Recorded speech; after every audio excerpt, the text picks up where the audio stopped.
The Secrets of Thought and the Keys of Enoch by Paul White.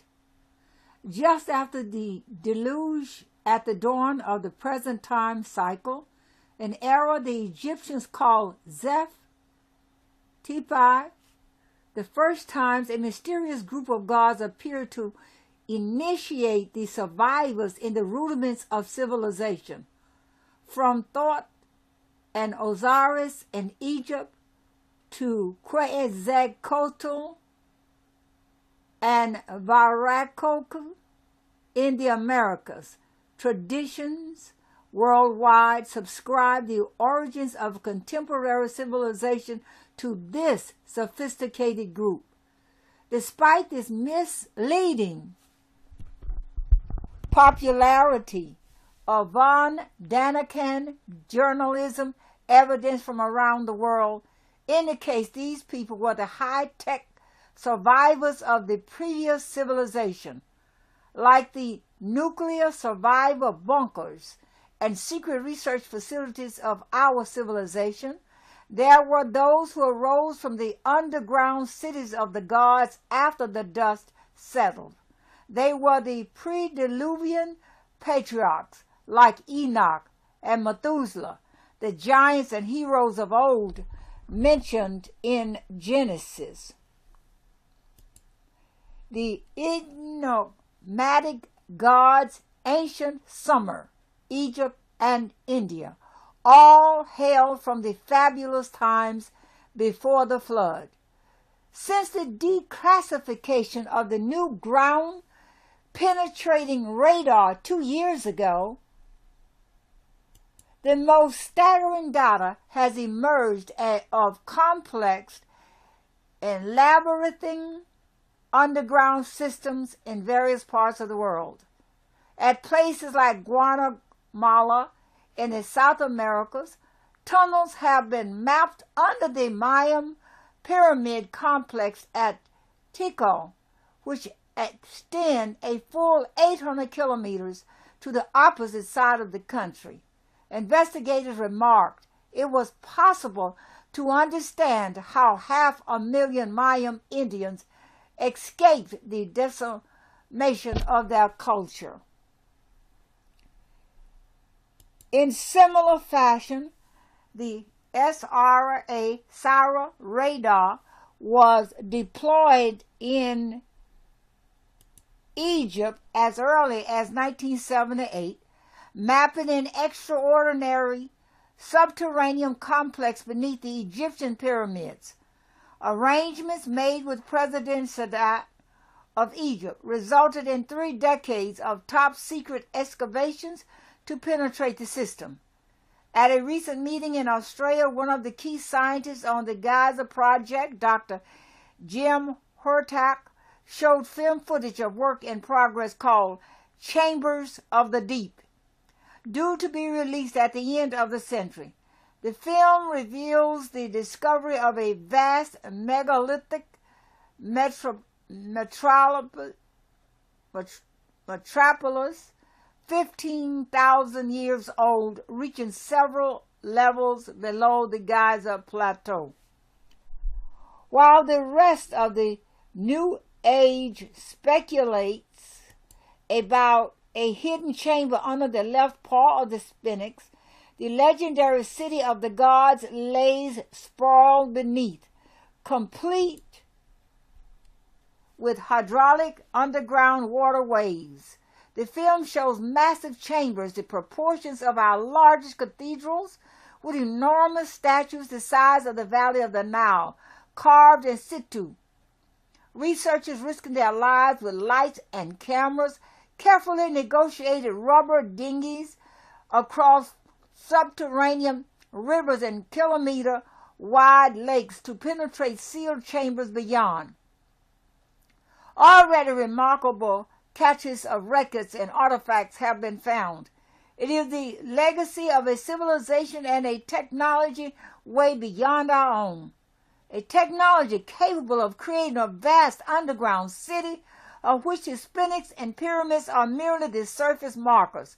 The project scientist Dr. Hurtak likens it to the impact of contact with an advanced extraterrestrial culture. He described it as the discovery of the fourth root culture, the so-called Atlantean civilization.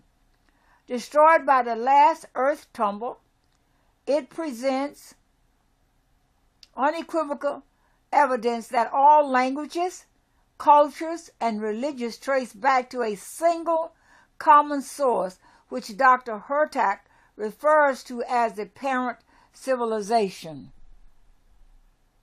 The technology on Earth is way beyond machine technology as we know it. As Arthur C. Clarke once joked, any technology beyond our own would seem like magic to us. According to Dr. Hurtak, this was a culture who cracked the genetic code and possessed the keys of the physical spectrum, the higher light physics of the ancients, everything old Gilgamesh went searching for in his famous trek to the lost city of the gods, to search the tunnels beneath Mount Mashu in the desert lands. Hurtak refers to a language of light, and a great priest scientist of the previous time cycle named Enoch, who is associated with the building of the Great Pyramid complex. Hurtak alludes to a grand spiritual science, a science which describes a genetic stairway to the stars. A priest scientist, Enoch, is a pre-Diluvian patriarch, one of the most famous and seminal characters of the previous time cycle, father of Methuselah and great-grandfather of Noah. Enoch is credited in the Bible as architect of the original Zion, the legendary city of Yahweh, as well as inventor of the alphabet and calendar. Enoch is also history's first astronaut, who is taken aloft by the Lord and shown the secrets of earth and heaven. He returns to earth with the weights and measures for all humankind. Known to the Egyptians as Thoth, the lord of magic and time, and to the Greeks as Hermes, messenger of the gods. He is even remembered in the Celtic tradition as the enigmatic wizard Merlin, who disappears up an apple tree to mythic Avalon, seeking the secret of immortality and vowing to return. As one who attained immortality, the secret of how we might become as gods, Thoth/Enoch promises to return at the end of time with the keys to the gates of the sacred land. In the controversial Dead Sea Scrolls, revealing the lost books of Enoch removed from the Bible by early religious leaders, Enoch describes a wondrous civilization in the past who misused the keys of higher knowledge and were unable to save themselves from the last cataclysm. Both literally and figuratively, they lost the keys. They lost all higher knowledge. Yet Enoch, along with many traditions, even the Mayan legend of Quetzalcoatl, promises a return of this knowledge at the end of time, the end of the present time cycle. Biblical revelations promise all will be revealed at the end of the present world. The extraordinary discoveries in Egypt and other parts of the world describe not just an advanced technology, but evolutionary path beyond our present state. Careful scientific examination of the world's key pyramid sites reveal them to be sophisticated, harmonic structures, not only mirroring positions of the planets and stellar system, but designed to mimic the chakras and harmonic cavities of the human body. Even each stone within the Great Pyramid is harmonically tuned to a specific frequency or musical tone. The sarcophagus in the center of the Great Pyramid is tuned to the frequency of the human heartbeat. Astonishing experiments conducted by Dr. Hurtak and colleagues at the Great Pyramid and other sites in the South Americas demonstrate the pyramids to be voice-activated geophysical computers, intoning specific sounds. The scientific team produced visible standing waves of light above and within the pyramids, and were even able to penetrate hitherto inaccessible chambers. Subsequent discoveries indicate the ancient pre-scientists employed some sort of harmonic sound technology within the temple structures. The lost Enochian knowledge reveals the mother tongue as a language of light, known to the ancients as Habaru. It is the primal seed language introduced at the beginning of this time cycle. Modern research confirms the most ancient form Hebrew to be a natural language, the alphabetic forms emerging from the phosphene flare patterns of the brain. The same shapes, in fact, born of a spinning vortex. It is a true language of light, coursing through our very nervous system, encoding the natural waveform geometrics of the physical world. Habaru is a harmonic language mimicking the waveform properties of light. The keys Enoch speaks of turn out to be sound keys, keys to be vibratory metric of reality itself, the mythic power of the world. The Enochian knowledge describes sonic equations encoded within the ancient mantras and God names capable of directly affect the nervous system and producing profound effect of healing and higher consciousness states. As the ancient texts declare, if you will speak with the gods, you must first learn the language of the gods. DNA, the ancient Kabbalistic tree of life portrayed in the biblical Torah, is now coming to be viewed as a live vibrating structure rather than a fixed tape recording. Many modern scientists regard DNA as a shimmering waveform configuration, able to be modified by light, radiation, magnetic fields, or sonic pulses. The legacy of thought / Enoch suggests this language of light. The harmonic science of the ancients could actually affect DNA. The evidence in Egypt indicates this was the grand 6,000-year genetic experiment attempted by the Egyptians. The quest for immortality and the stars, a quest described by the great ones of old, a quest initiated by Gilgamesh so very long ago. The Egyptians were not fixated on the afterlife as thought by early Christian translators, but focused on creating a higher type of human. Along with many ancient cultures, they believed DNA came from the stars and was destined to return. The knowledge of thought / Enoch implies humans are meant to evolve beyond our present terrestrial form, as the Bible tells us. We may become greater than angels. The Egyptians record stories of the star walkers, occasionally individuals who, like Enoch, traveled beyond the great eye of Orion and returned to walk like gods amongst men. Despite the bleaching of semi-divine beings from modern consciousness, could it be possible, as the ancient texts insist, we are destined to become as gods? Are the Mayan lords of light and the Egyptian / Tibetan shining ones really a higher form of human? According to many earth legends, such beings are supposed to return regularly at the beginning and end of each time cycle.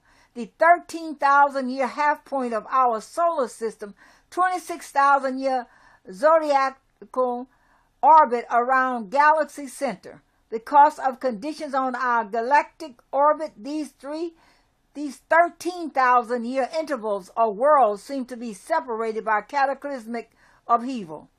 According to the calendar in stone of the great pyramid, which describes the so-called phoenix cycle of our galactic orbit. The present time period ends converted to our present calendar in the year 2012 AD. The Greek word phoenix, derived from the Egyptian word Enoch, actually means the house of Enoch. The Enochian knowledge suggests these regular cataclysmic changes act as an evolutionary agent provocateur to quicken the resident life forms to the next evolutionary phase, prior to exodus from the womb planet. Human evolution may proceed more rapidly than previously thought. The evidence now appearing records civilizations before us who mastered the physical continuum and progressed beyond this world. There were also those who failed. We too have equal opportunity to make it or break it.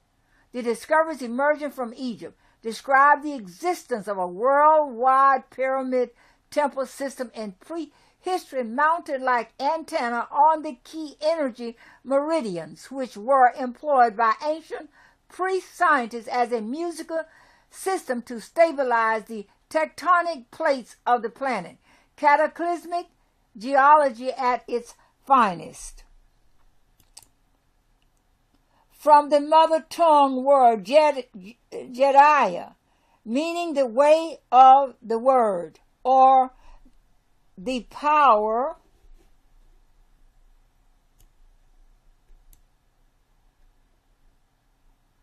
way of the word, or the power of the word. The ancient Jedi priests used the language of light to tune the planet like a giant harmonic bell. Much is being rediscovered in the last days of this time cycle. In the words of Dr. J. Franz of the Omega Foundation, even if we don't dare to name it, there is a universal feeling of something impending on the world stage. John Carlo.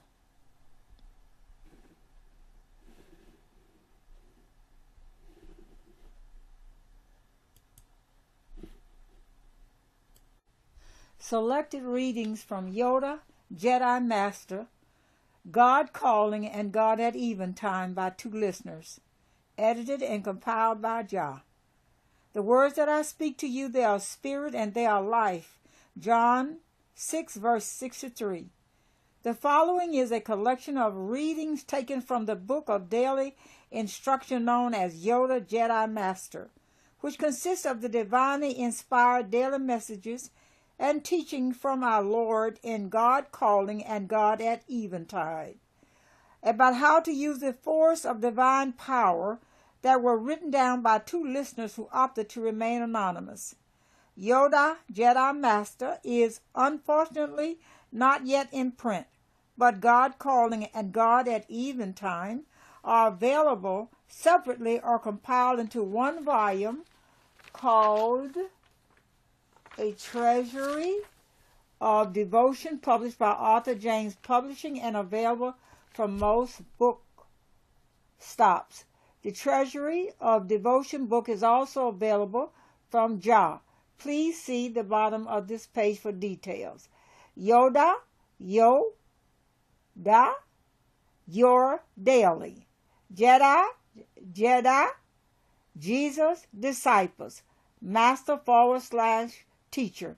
Your daily Jesus, disciple, teacher. God Calling, God at Eventime. Oh, let me hear thee speaking in accents clear and still, above the storms of passion, the murmurs of self-will. Oh, speak to reassure me, to hasten or control. Oh, speak and make me listen, thou guardian of my soul.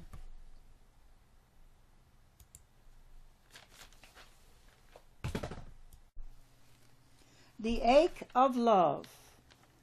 G.C., January 11th. Cry unto me, and I will hear you and bless you. Use my unlimited stores for your needs and those of others. Seek my wonderful truth, and you shall find. There may come times when you sit in silence, when it seems as if you were left alone. Then I command you to remember I have spoken to you, as I spoke at Emmaus. But there was a time in the upper room, after my ascension, when my disciples had to comfort themselves by saying, Did he not speak to us by the way? You will have the consciousness of my presence when you hear no voice. Abide in that presence. I am the light of the world. But sometimes in tender pity I withhold too glaring a light, lest in its dazzling brightness you should miss your daily path and work.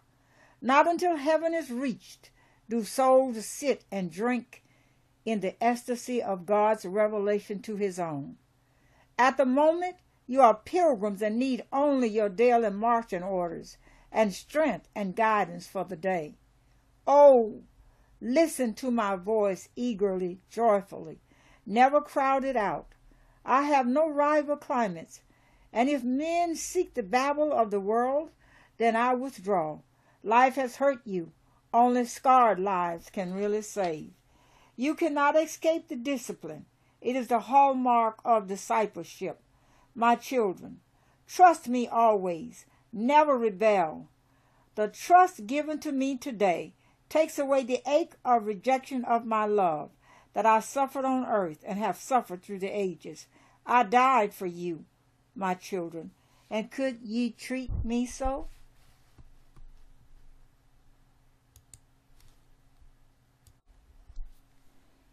In my presence, G.C. February 14th. You do not realize that you would have broken down under the weight of your cares, but for the renewing time with me. It is not what I say, it is I myself. It is not the hearing me so much as the being in my presence. The strengthening and curative powers of this you cannot know. Such knowledge is beyond your human reckoning. This would cure the poor sick world if every day each soul or group of souls waited before me. Remember that you must never fail to keep this time apart with me. Gradually, you will be transformed physically, mentally, spiritually into my likeness. All who see you or contact with you will be, by this intercourse with you, brought near to me, and gradually the influence will spread. You are making one spot of earth a holy place, and though you must work and spend yourself ceaselessly, because that is for the present your appointed task, yet the greatest work either of you can do and are doing is done in this time apart with me. Are you understanding that? Do you know that every thought, every activity, every prayer, every longing of the day is gathered up and offered to me now? Oh, joy that I am with you. For this I came to earth, to lead man back to personal spirit converse with his God.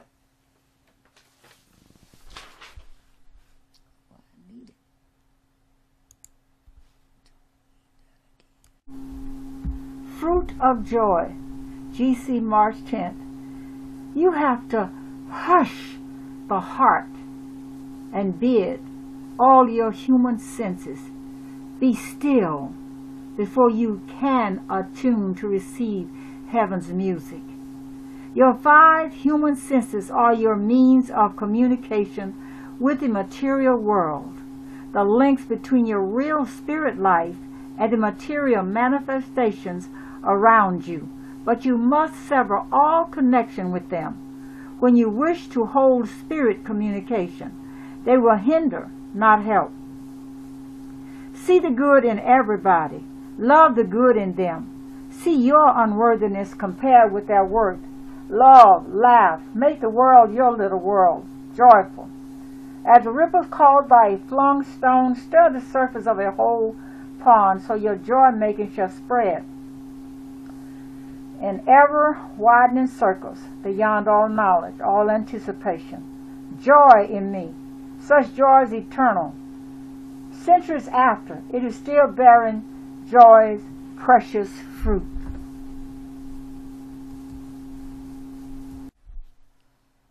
Your cross is you. GC March 15th. Remember, you are only an instrument, not yours to decide how or when or where you act. I plan all that. Make yourself very fit to do my work. All that hinders your activity must be cured. Mine is the cross on which the burdens of the world are laid. How foolish is any one of my disciples who seeks to bear his own burdens, when there is only one place for them, my cross. It is like a weary man on a hot and dusty road, bearing a heavy load when all plans have been made for its carriage. The road, the scenery, flowers, beauty around, all are lost. But, my children, you may think I did say, take up your cross daily and follow me. Yes, but the cross given to each one of you is only a cross provided on which you can crucify the self of yours that hinders progress and joy and prevents the flow through your being of my invigorating life and spirit. Listen to me. Love me. Joy in me. Rejoice.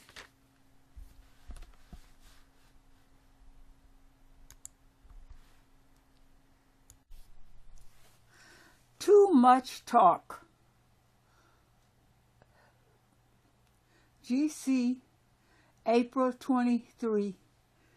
Guidance you are bound to have as you live more and more with me. It follows without doubt. But these times are not times when you ask to be shown and led. They are times of feeling and realizing my presence and the force around you. Does a branch continually ask the vine to supply it with sap, to show it in what direction to grow? No, that comes naturally from the very union with the vine. And I said, I am the true vine, and you are the branches. From the branches hang the choice grapes, giving joy and nourishment to all. But no branch could think that the fruit, the grapes, were of its shaping and making. No, the grapes are the fruit of the vine, the parent plant. The work of the branch is to provide a channel for the life flow. So, my children, union with me is the one great overwhelming necessity. All else follows so naturally. And union with me may be the result of just consciousness of my presence. Be not too ready to speak to others. Never make yourselves do this. Pray always that the need may be apparent. If you are to do this and the guidance very plain, my spirit has been driven out by the words of men. Words, words, words. Many have called me Lord, Lord, who have not done the things that I said. Discouraged, too much talk. Deeds live and re-echo down the ages. Words perish as Paul. Though I speak with the tongues of men and of angels, and have not compassion, I am become as sounding brass or a tinkling cymbal. And though I have the gift of prophecy and have not compassion, I am nothing. Remember that rarely to the human heart do I speak in words. Man will see me in my works done through you. Meet me in the atmosphere of love and self-effacement. Do not feel that you have to speak. When man ceased to commune with his God simply and naturally, he took refuge in words, words. Babel resulted.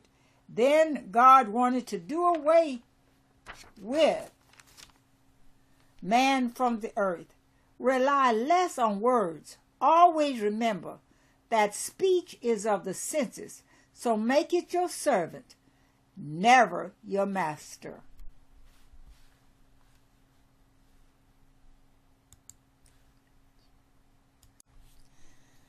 I make the opportunities. GC, April 26. Never doubt. Have no fear. Watch the faintest tremor of fear and stop all work, everything, and rest before me until you are joyful and strong again. Deal in the same way with all tired feelings.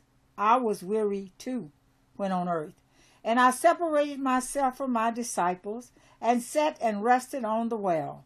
Rested, and then it was that the Samaritan woman was helped. Times of withdrawal for rest always precede fresh miracle working. Learn of me. To accept the limitations of human flesh is to be subject, except as far as sin is concerned, to the same conditions as man. I had to teach renewal of spirit force, rest of body, to my disciples. Then, as your example, I lay with my head on a pillow, asleep in the boat. It was not, as they thought, indifference. They cried, Master, carest thou not that we perish? And I had to teach them that ceaseless activity was no part of my Father's plan. When Paul said, I can do all things through Christ who strengthened me, he did not mean that he was to do all things and then rely on me to find strength. He meant that for all I told him to do, he could rely on my supplying the strength, the force. My work in the world has been hindered by work. Many a tireless, nervous body has driven a spirit. The spirit should be the master always, and just simply and naturally use the body as need should arise. Rest in me. Do not seek to work for me. Never make opportunities. Live with me and for me. I do the work and I make the opportunities. Father. See as I see. GC June 21. O Lord, we praise thee. Bless us, we beseech thee. I bless you. I promise you release joy in me. You shall be shielded from the storm. Wonders have unfolded just to come before me and stay for a while in my presence. This must strengthen and help you. Learn of me. The only way for so many in my poor world to keep calm, sane, is to have the mind which is in Jesus Christ, this mind which is in me. That mind you can never obtain by reasoning or by reading, but only by living with me and sharing my life. Think much of me, speak much of me, see others as I see them. Let nothing less satisfy you.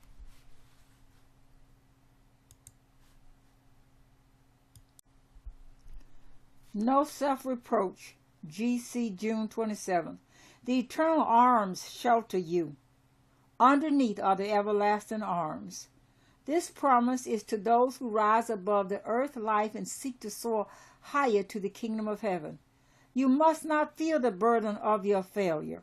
Go on in faith. The clouds will clear and the way will lighten. The path becomes less stony with every step you take. So run that you may obtain the rigid doing of the simple duties, and success will crown your efforts. I had no words of reproach for any I healed. The man was whole and free who had wrecked his physical body by sin, whose palsy I healed. The woman at the well was not overwhelmed by thou hast 5 husbands. He whom thou hast is not thy husband. The woman taken in adultery was told, neither do I condemn thee. Go and sin no more. She was not told to bear the burden of the consciousness of her sin. Remember, now abided these 3, faith, hope, and charity. Faith is your attitude towards me. Charity, compassion, your attitude towards your fellow man. But as necessary is hope, which is confidence in yourself to succeed.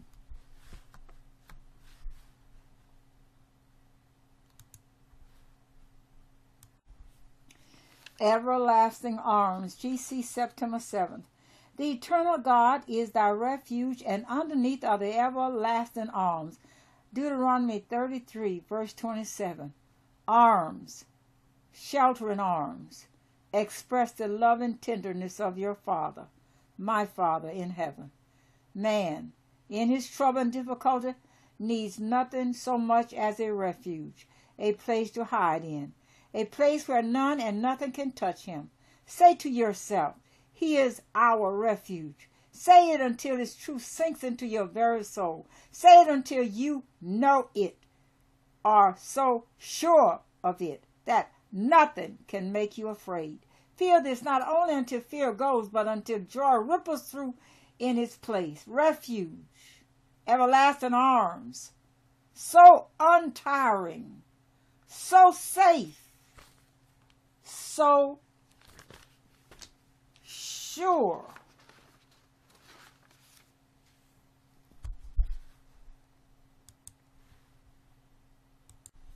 Marvelous happenings, GC, July 19th. Our Lord, with hearts full of joy, we thank thee for thy marvelous blessing showered on us today and every day. I am beside you. Follow in all things my guiding. Marvels beyond all your imagining are unfolding. I am your guide. Joy in that thought, your guide and your friend. Remember that to me a miracle is only a natural happening. To my disciples, my chosen, a miracle is only a natural happening. But it is a natural happening operative through spiritual forces. And therefore the man who works and understands through the human senses only, instead of also with his spiritual feelings, regards it as something contrary to nature. Remember, too, that the natural man is at enmity with God. Realize fully and pray to realize more and more fully that there is no wonder too marvelous to be with you on every day happening, if you are guided and strengthened by me. My children, the children of my kingdom, are a peculiar people, set apart, different hopes and aspirations and motives and sense of reward. You are a marvelous happening as that today, happening so easily, so simply, so free from all other agency. And you wonder, my children, listen, this has not happened easily and simply. It has been achieved by hours, days, months of weariness, and heartache battled against and overcome by a steadfast, unflinching desire to conquer self and to do my will and live my teachings. The frets and the worries and the scorn patiently borne means spiritual power acquired, operating marvelously.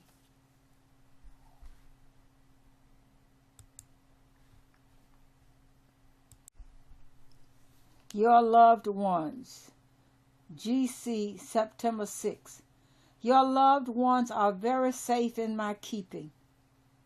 Learning and loving and working, theirs is a life of happiness and progress. They live to serve, and serve they truly do. They serve me and those they love. Ceaselessly they serve. But their ministrations, so many, so diverse, you see no more than those in my time on earth in human form could have seen the angels who ministered unto me in the wilderness. How often mortals rush to earthly friends who can serve them in so limited a way, when the friends who are free from the limitations of humanity can serve them so much better, understand better, protect better, plan better, and even plead better their cause with me. You do well to remember your friends in the unseen, companying with them. The more you live in this unseen world, the gentler will be your passing when it comes. Earth's troubles and difficulties will seem, even now, less overwhelming as you look, not at the things that are seen, but at the real, the eternal life. And this is life eternal, that we may know thee, the only true God, and Jesus Christ, whom thou hast sent. Learning to know me draws that kingdom very near and in me, and through knowledge of me, the dear ones there become very near and dear.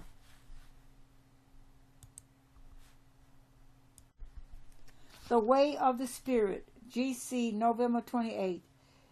Jesus, we come to thee with joy. The joy of meeting me should more and more fill your lives. It will. Your lives must first of all be narrowed down more and more into an inner circle, life with me, the three of us. And then, as that friendship becomes more and more engrossing, more and more binding, then gradually the circle of your interests will widen. For the present, do not think of it as a narrow life. I have my purpose, my loving purpose, in cutting you away from other work and interests for the time. To work from large interests and a desire for great activities and world movements to the inner circle life with me is really the wrong way. That is why so often, when through all these activities and interests a soul finds me, I have to begin our friendship by cutting away the ties that bind it to the outer and wider circle. When it has gained strength and learned its lesson in the inner circle, it can then widen its life, working this time from within out, taking then to each contact, each friendship, the inner circle influence. And this is to be your way of life. This is the way of the Spirit. Man so often misunderstands this.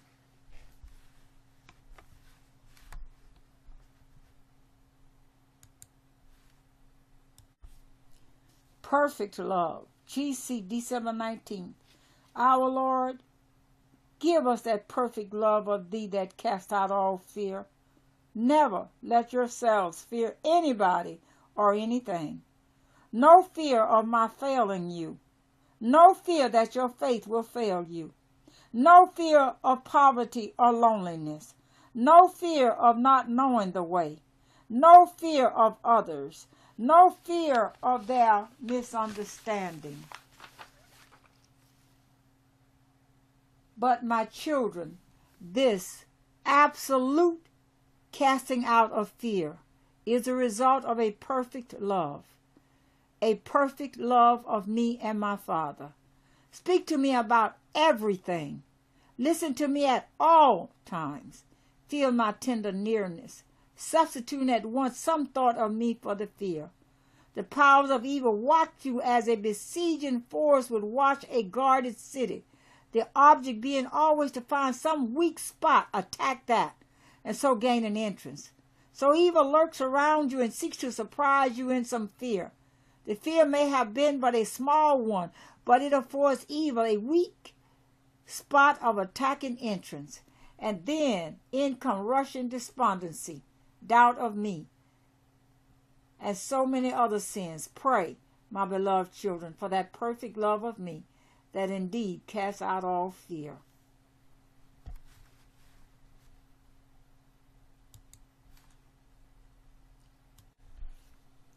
The Way of Progress. GE, February 7th.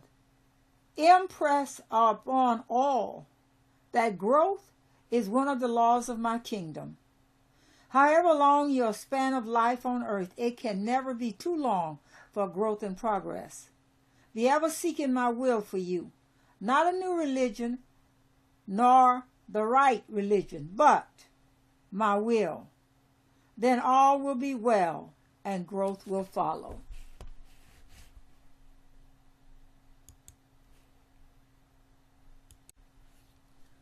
Wonder Work. GE, February 22nd. All work with me is wonder work. God working in and through man. This should be the normal work of every one of my children's day. For this I came to earth to show man this could be. For this I left the earth, so that this should be. Can life offer anything more for you than that you fulfill in yourselves my expectations for my disciples?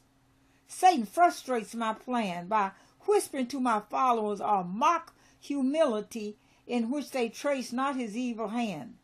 They are too weak, too small, too important to do much. Away with false humility, which limits not you, but me. Mine is the power.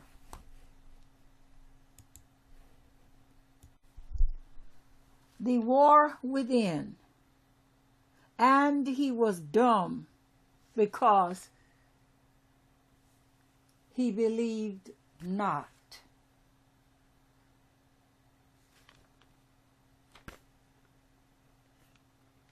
There is physical correspondence to faith and to doubt. Especially is this so among those who would serve me. For unlike others, they are not so controlled by the law of physical success or failure, but are under the direct control of the laws of my kingdom. So, in many cases, you may know good health in one ignorant of me, and ill health in one of my followers, until he has learned the full control of the physical by the spiritual. In his case, the warring of physical and spiritual may cause physical ill health or unrest. So do not fret about the physical side.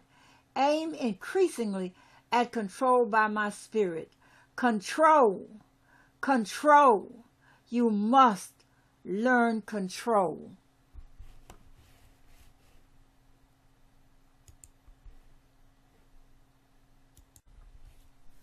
To the water's edge, G.E., March 4th.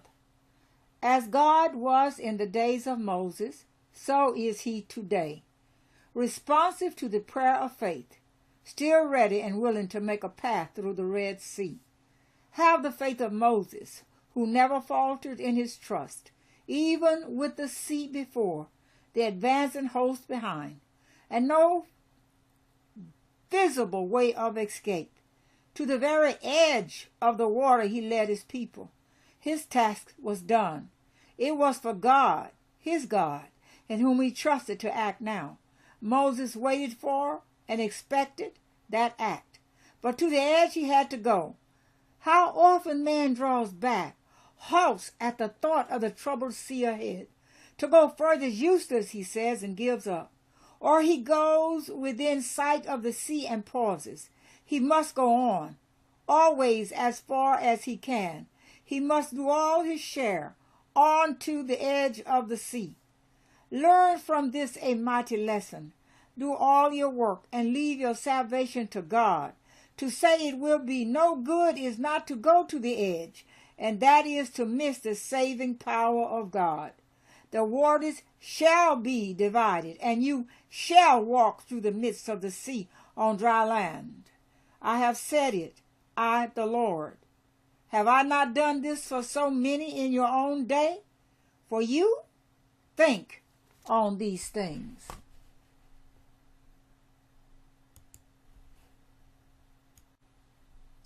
Perfect everything.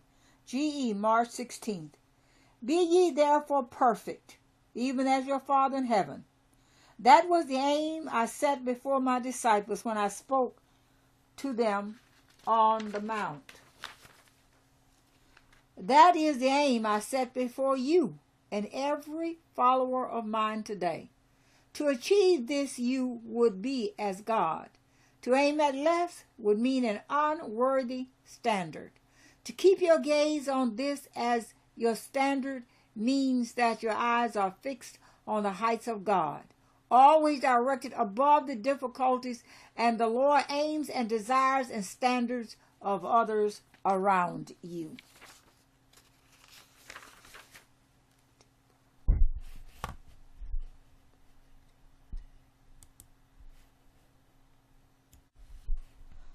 Light Comes, 1948, G.E., April 22nd.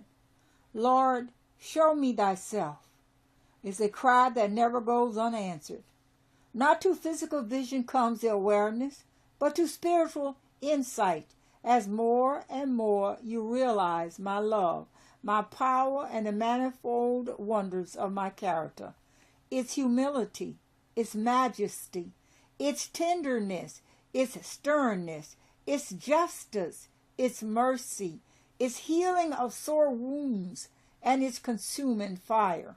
Man turns to books, he studies theology, he seeks from other men the answer to life's riddles, but he does not come to me.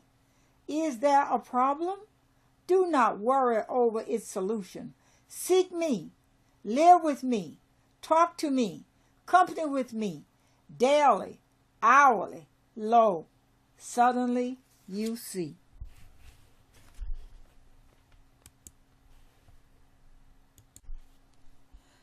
Useless activity. GE May 3rd. Preparation time is so neglected by my followers. Consequently, there is lack of power, the force, and work for me. To alter the laws of a country is no real remedy for ill. Men's hearts must be altered by contact with me. Remember the lessons I have taught you about useless activity? When most work cries out to be done, then it is truly the time, not to rush, but to commune with me and my Father. Never feel strong in yourself. Know that only in my strength can you accomplish all. No mountain of difficulty can then be insurmountable or immovable.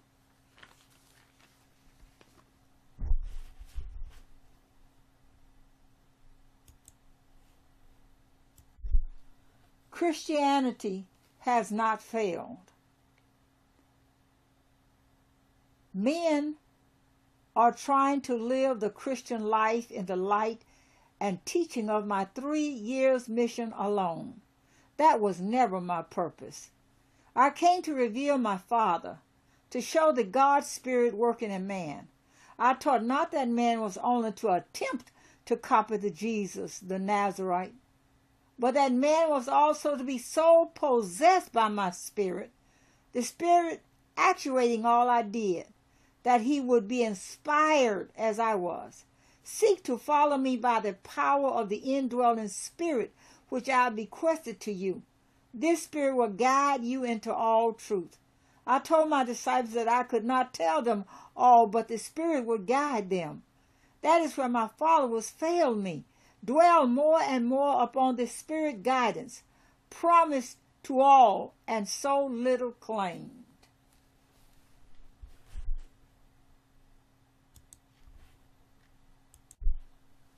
Break free. GE July 4th. For by whom a man is overcome, he is the slave. I cut the bonds of sin which bound you to evil. With loving hands I replaced each with my cords of love, which bound you to me, your Lord. The power of evil is subtle. A cut cord, a snapped cord, would awaken your slumbering conscience, but strand by strand, so carefully, with gentleness, cunningly acquired, evil works until a cord is free. Even then the work is slow, but oh so sure, until presently the old bond I severed is binding you to evil. Strand by strand, snap off these returning fetters. Satan hath desired to have you that he may sift you as wheat. He works with efficiency my servants would do well to copy. He has marked you as one who will increasingly bring souls to me.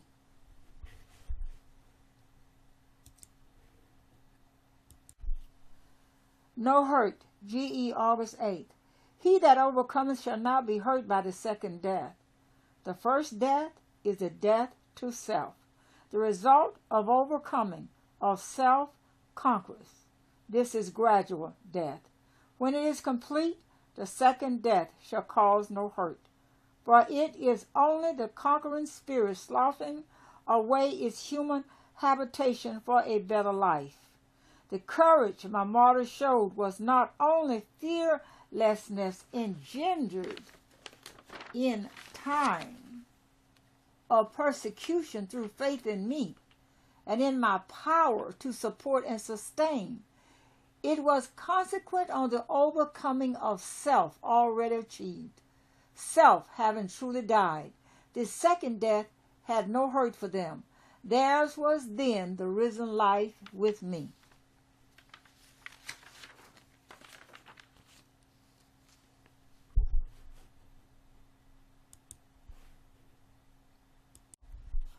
True power. GE August 22nd. Many are speaking about me, and they marvel that their words have no force. They are not my words. They are words about me. Oh, how different the world is surfeited with words about me. The world needs to see me, not to hear of my power, but to see it in action. Not to hear of my peace, but to see that it keeps my followers calm, unruffled, and untroubled, no matter what the outward circumstances. Not to hear of my joy, but to see it, as from hidden depths of security, where true power and peace abide. It ripples to the surface of the life and is revealed to those around.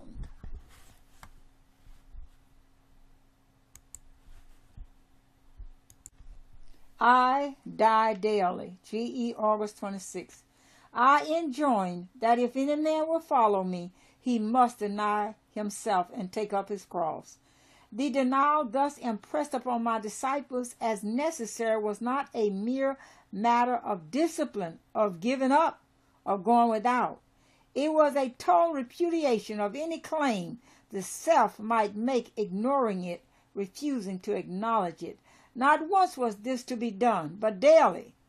There was to be a daily re-crucifixion of any part of the self, life not already completely dead.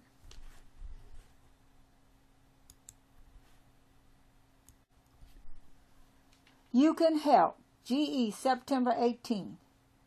My followers were to save my world by keeping my commands, by close union with me, and by the indwelling power of my spirit. But they were to be a peculiar people. My religion, which was to change men's lives and was to be so revolutionary as to separate families and reorganize governments, has become a convention tolerated where not appreciated. Its truths have been modified to suit men's desires. Its followers carry no flaming sword. They bear no message of love so tender as to heal every wound, so scorching as to burn out every evil. My cross is outdated, my loving Father, but the first cause. Man delights in his self-sufficiency and seeks to persuade himself that all is well. Can he deceive a loving, understanding Father? Who knows that under all that boasting there lurks fear, longings, despair? Can I leave man so? Can I offer him Calvary? And if he will have none of it, leave him to his fate. I know too well his need of me. You can help me.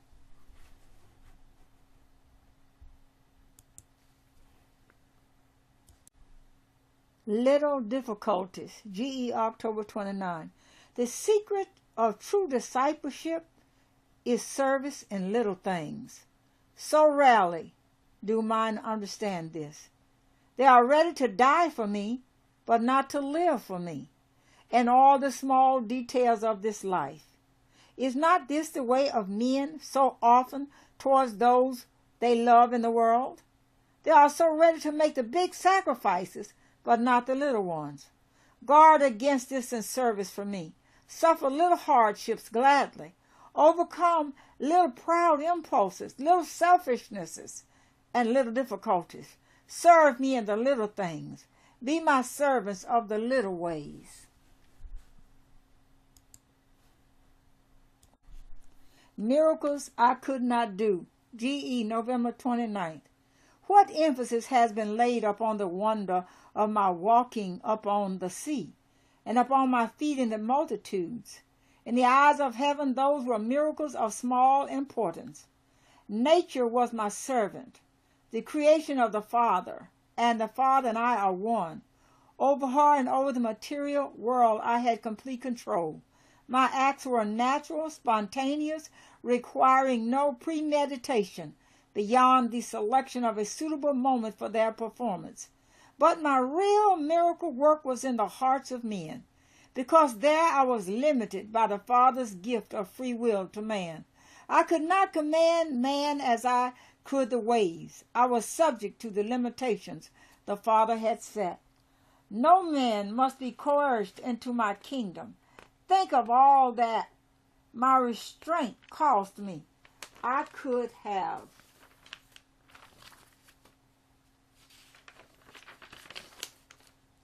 forced the world to accept me, but I should then have broken faith with all mankind.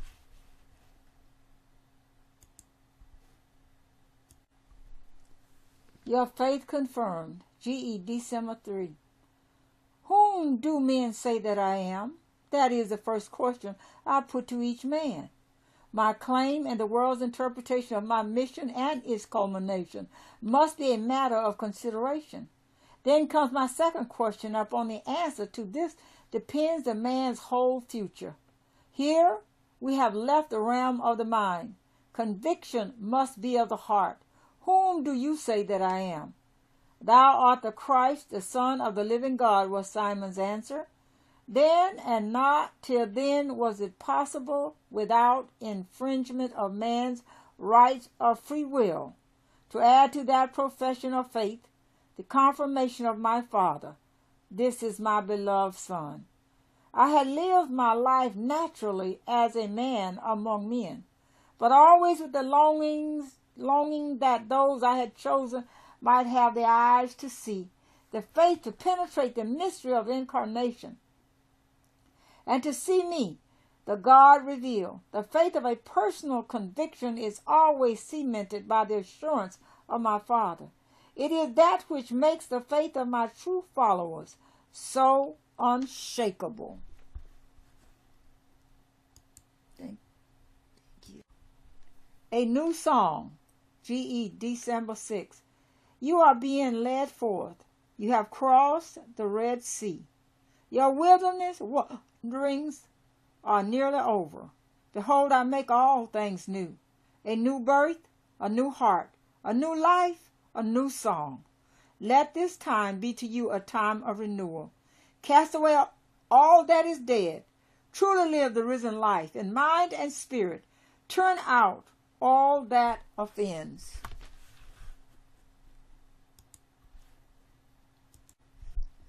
When evil smiles, G.E. December 27th, remember that the forces of evil are always ranged against you.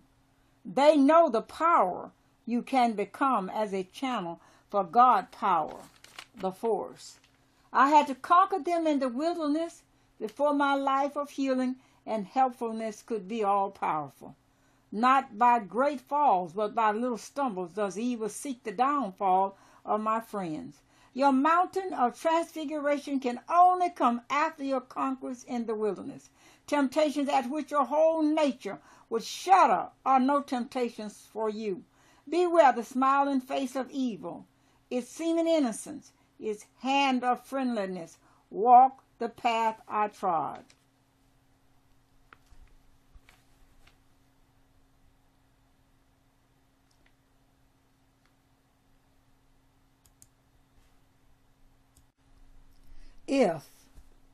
If you can keep your head when all about you are losing theirs and blaming it on you, if you can trust yourself when all men doubt you, but make allowances for their doubting too, if you can wait and not be tired by waiting or being lied about, don't deal in lies, or being hated, don't give way to hating. And yet, don't look too good, nor talk too wise. If you can dream and not make dreams your master, if you can think and not make thoughts your aim, if you can meet with triumph and disaster and treat those two impostors just the same, if you can bear to hear the truth you've spoken, twisted by knaves to make a trap for fools, or watch the things you gave your life to broken and stoop and build them up with worn-out tools. If you can make one heap of all your winnings and risk it on one turn of pitch and toss and lose, and start again at your beginnings, and never breathe a word about your loss. If you can force your heart and nerve and sinew to serve your turn long after they are gone, and so hold on when there is nothing in you except the will which says to them, hold on.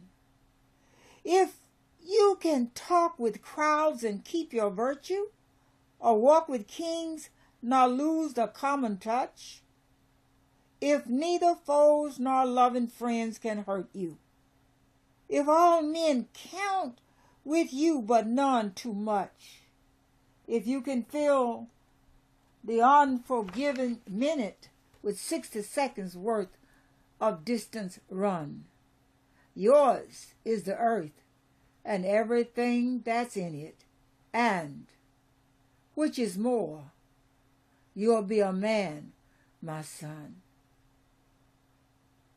By Rudyard Kipling, 1865, 1936.